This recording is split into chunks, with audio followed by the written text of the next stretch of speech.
Tervetuloa LivionKey-koulutukseen. Tällä videolla käymme läpi, kuinka avainautomaatista luovutetaan avain. Lisäksi katsomme avaimen hakutapahtumasta syntyvää tapahtumalogia. Avaimen luovutuksen voit aloittaa kotinäkymästä, avainautomaatin alta löytyvästä luovuta avainpainikkeesta.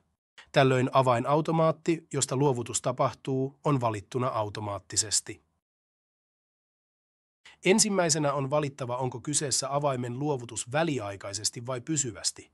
Väliaikaisessa avaimen luovutuksessa lokero pysyy varattuna ja avainta odotetaan takaisin samaan avainautomaattiin viimeiseen palautusajankohtaan mennessä. Jos käyttäjä ei ole palauttanut avainta ajoissa, hänelle lähetetään muistutusviesti organisaation muistutusasetusten mukaisesti. Esimerkki väliaikaisesta sopimuksesta on huoltohenkilölle annettava väliaikainen kulkuoikeus. Pysyvä avaimen luovutus vapauttaa avainautomaatin lokeron muita avaimia varten. Avaimen takaisin kutsu vaatii erillisen avaimen palautussopimuksen luomisen. Esimerkki pysyvästä sopimuksesta on asukkaalle luovutettava lisäavain. Seuraavaksi valitaan, milloin avain on haettavissa ja milloin se on palautettava viimeistään takaisin.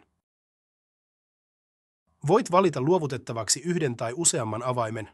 Käyttäjälle lähetetään hakuohje ja PIN-koodi jokaisesta avaimesta erikseen. Seuraavaksi valitaan, mitkä kulkualueet avaimeen ohjelmoidaan avainta haettaessa. iLog-kulkualueet haetaan suoraan iLog-managerista. Voit suodattaa listassa näkyviä kulkualueita iLog-managerissa määritettyjen kiinteistöjen avulla.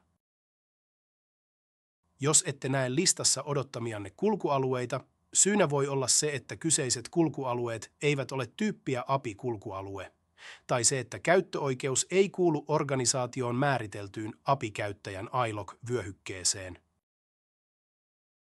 Seuraavaksi annetaan vastaanottajan yhteystiedot. Yhteystiedot voi tallentaa seuraavaa käyttökertaa varten valitsemalla Tallenna yhteyshenkilö. Valitse ilmoituksen toimitustavaksi joko sähköposti tai tekstiviesti. Voit myös antaa vapaamuotoisen tekstin, joka lisätään ilmoitukseen. Painamalla ilmoituksen esikatselu näette tarkalleen viestin, joka lähetetään asiakkaalle. Lopuksi valitse Luo uusi. Kun käyttäjä on hakenut avaimen, pääsette tarkastelemaan tapahtumalogia sekä sopimuksen että avaimen alta.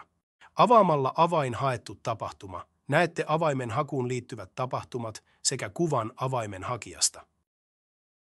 Tässä kaikki tällä kertaa. Kiitoksia katselemisesta.